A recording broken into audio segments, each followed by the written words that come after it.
हिंगोली जिल्ह्याच्या वरुड गवळी गावामध्ये सदस्य नोंदणी अभियान राबविण्यात आले।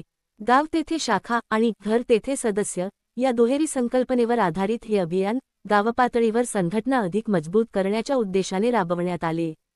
या कार्यक्रमाला हिंगोली जिल्ह्याचे अध्यक्ष बीडी बांगर यांनी अध्यक्ष म्हणून उपस्थिती लावली होती। या अभियानाचे आयोजन तालुकाध्यक्ष रवी डोरले पाटील यांनी केले होते। यावेळी वरुड गवळी गावातील अनेक प्रमुख नागरिक आणि कार्यकर्ते उपस्थित होते। त्यात माजी सरपंच जगन मापारी, उपसरपंच अलीम शेख सय्यद, गुड्डू परमेश्वर सावळे, संदीप सावळे, जगन सावळे, मंचकराव कोळपे, गजानन सावळे, रामू सावळे, जयाजी मापारी, शिवाजी खांडेकर, हनुमान कोळपे, नारायण सावळे, शेख अशफाक, शेख पप्पू, सचिन सावळे, सचिन गावंडे, शेख वसीम, शेख शौकत, हिरामन दीपके, शेख इस्राईल, सय्यद महबूब, हनुमान सावळे, राजेंद्र दीपके, राजाराम पडघन, मधुकर धुळे, सय्यद मकसूद, शेख नूर, शेख जुनेद, शेख इरफान यांचा समावेश होता।